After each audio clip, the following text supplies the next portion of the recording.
Hey, everybody, it's Chris Widener. I'm the president of the American Freedom Tour, and you can find us at AmericanFreedomTour.com.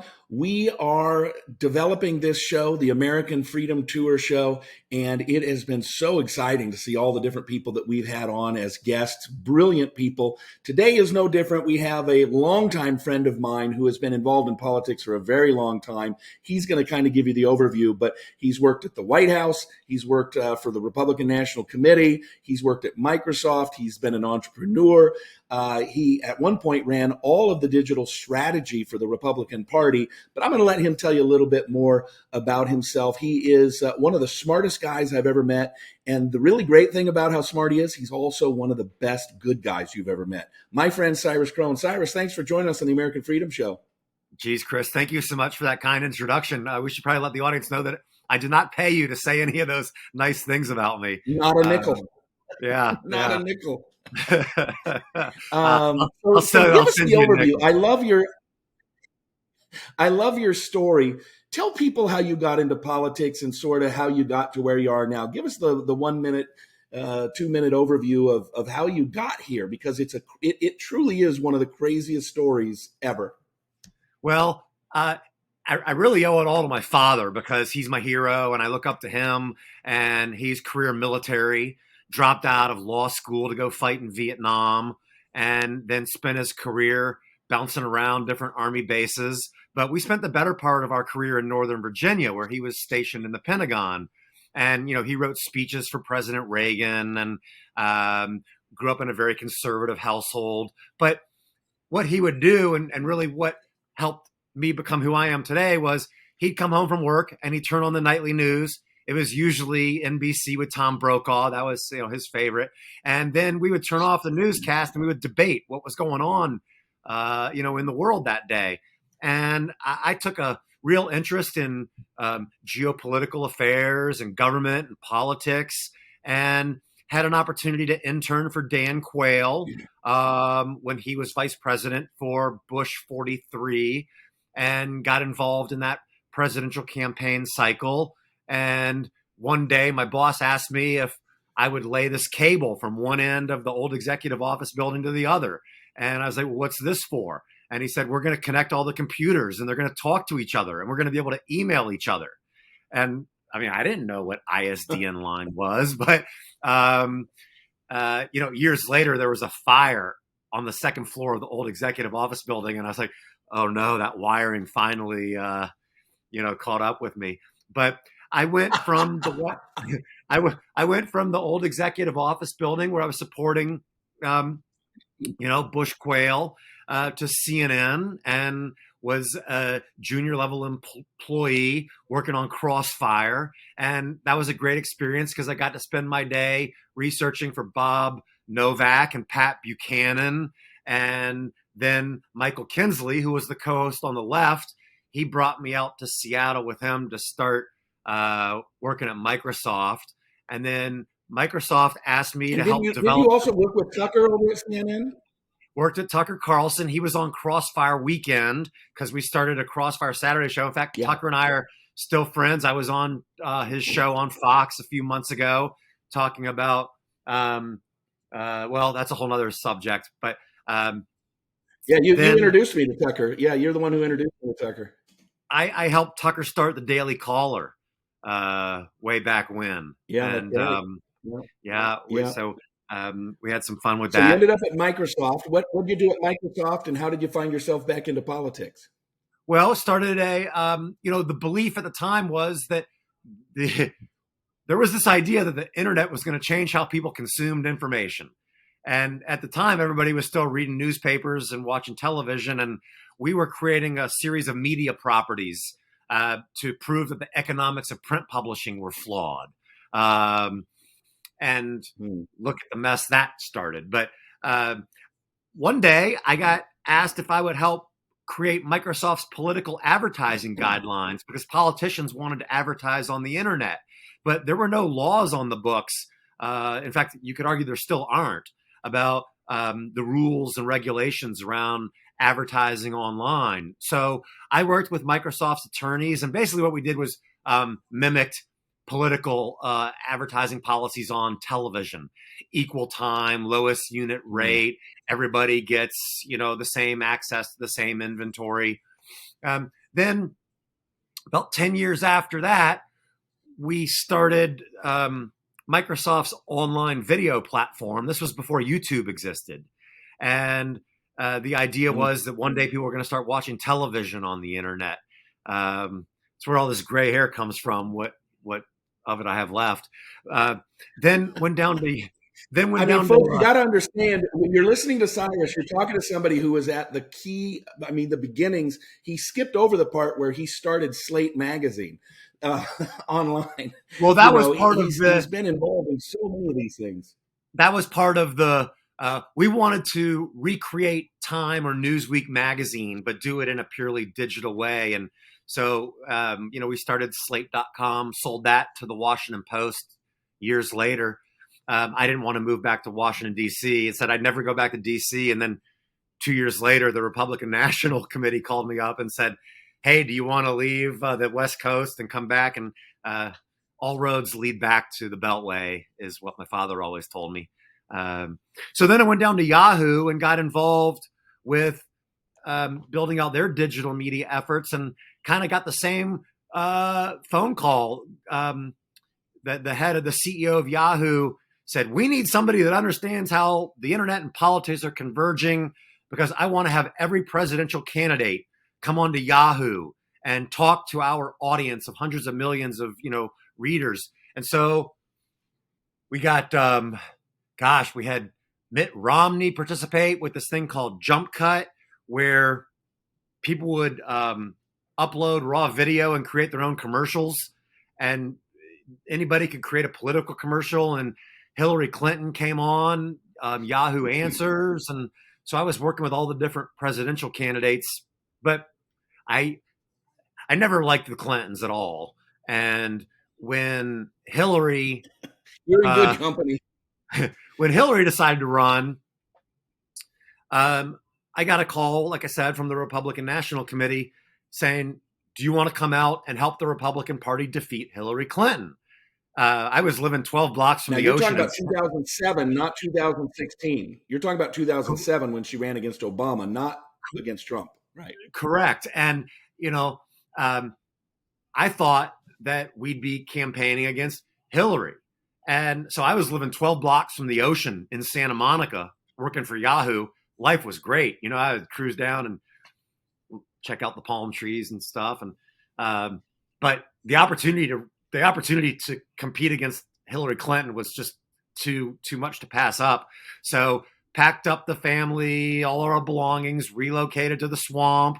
And unbeknownst to us, Senator Obama got in the mix, and ended up, that was a really interesting time in my political practitioner days, because we were running at the RNC 2 campaigns. We were competing against Hillary and Obama simultaneously, because we didn't know which one was going to get the nomination. And remember, it wasn't until the very end when the super delegates went into that smoke-filled room, and however they decided to pick Hillary, they did. Pick Obama, they did. And so that was, we were running books against Hillary and Obama, which was really an interesting time. And then after the election, started a digital political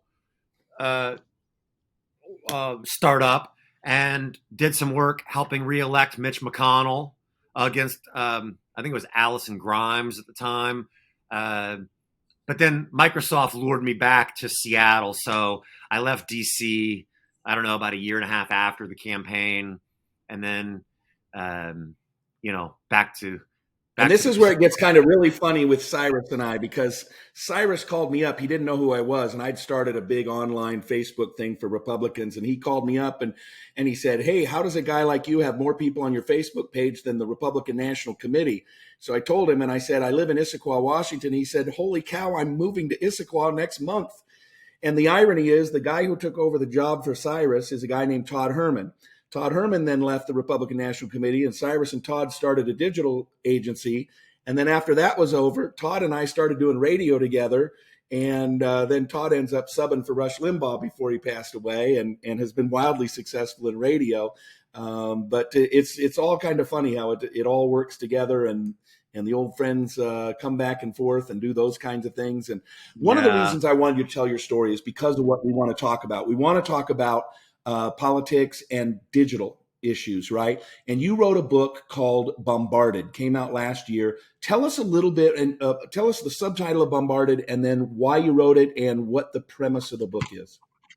Yeah, so Bombarded, how to fight back against the online assault on democracy. And I'll tell you, the last couple of years have been really hard on me because I spent my entire career, as we discussed a moment ago, on the convergence of digital and political. And maybe I was a little too altruistic or bright-eyed in all the great things that the internet was going to do for society. And what we've learned to discover is that it's really had a problematic effect on us in so many ways. And I've listened and read to so many people that are groveling about the problems that we have, and nobody was offering solutions. And there's this guy, gosh, can't remember his name, Chris Widener, I think, said, you should write a book. And I thank you for that, Chris, because I wasn't sure what to do with all this experience that I had garnered over the course of my career. But I knew that I knew enough that I wanted to not just add to the cacophony of noise and complain about it, but propose some ideas on ways to fix it. And so who else but, one of the people that had a seat at many of these early day tables to propose some ideas on ways to right the wrongs. Now, there's certain things that we can't address that easily, like nation states and foreign actors wreaking havoc on our democracy. Russia, China, Iran, they've all played some part in creating content farms and sowing animosity amongst our citizenry. That's a job way too big for me. But there are ideas and things that I wanted to propose, and that's what the book is about: is how do we fight back and not just let the internet continue to take us down this spiral. So, what's in a synopsis, a 1 or 2 sentence synopsis? What's the problem? What is the problem that you wrote your book to correct? Well, my feeling is that we have a new generation of Americans who have grown up with nothing but the internet. They don't know newspapers. They don't know how to open page one and read from the front page to the back page and really have the depth of substance. On the internet, we're TikTok, Twitter, Facebook, and you get this really minuscule amount of material, and there's no arbiter of information anymore. Like I said at the outset, my father sat us down in front of Tom Brokaw. We'd watch half an hour of the nightly news, and then we would come to our own decisions. But now we're in these silos where dissenting viewpoints are not welcome, and people are so mired in their own beliefs that we don't have healthy debate anymore. It's cancel culture, or any number of ways in which we've lost that democratic approach to information, where we can debate things and the ideas win on their merits. And people don't even understand. They don't even understand what the other opinion is. Like one of the things that I'll do to people sometimes is I'll say, hey, let's play a game. It's somebody that has an opposing view of mine, and I'll say, let's play a game. And they'll say, what? And I'll say, how about we argue, but you argue my position and I'll argue your position. And these folks just look at me like I've got a third eyeball in the middle of my forehead, because they don't know what my position is. I know what their position is, and I can even articulate it. But most people cannot articulate the position of the other side. And I think it goes to this idea that we're not talking and debating enough. No. And, President Trump got beat up incessantly by the press day in and day out. And it created this perception that now people cannot even look at Yeah. any idea that comes out of his mouth because of just the way that the media bombarded his brand over the course of those 4 years. And now we have a chance to stop and reflect and look back on some of these things. And the truth hurts, because when you find out that there were kids in cages before Trump, no one wants to believe that, even with the proof exists. And that he wasn't a When we Russian look, asset, and that yeah, and now the dossier has been proven to be fake. But no, that can't be true. Well, it's been proven right. to be false. Energy independence, building the pipelines. Now we're tapping into the reserves. There's so many things that are just on their merit, fact based, that people don't want to listen to because, to your point, they just put their earmuffs on. Yeah. Well, so So let's talk about the 5 things in your book. You have 5 things that the average American can do. This is stuff that our listeners, you can start working on, things that you should be thinking about. Why don't you talk us through those 5 as we sort of move towards the finish line here? Let's go through those 5. yeah, and I'll start with the easier ones and be brief because want to be respectful of time here. Is civics in the classroom. You know what's permeating the classroom today is sex ed for 5-year-olds and gender predators and all these crazy things that we're planning into these kids' heads, indoctrinating them with nonsense when the majority of society doesn't even know the different branches of government. So I would encourage your audience to talk to their school boards and say, let's bring civics back into the classroom. Mitch Daniels in Indiana, great conservative, is doing really important work on that front, and has even said that if you want to graduate from university, you got to pass a simple civics test. So let's get back to understanding our government at its core, so that we're all playing on the same plane. Awesome. Well, thanks, Cyrus. I really appreciate you joining us today, folks.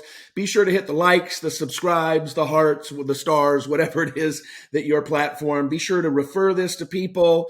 We would love it if you would continue to help us grow this. And be sure to jump on over to AmericanFreedomTour.com, and we will see you somewhere on one of those stops.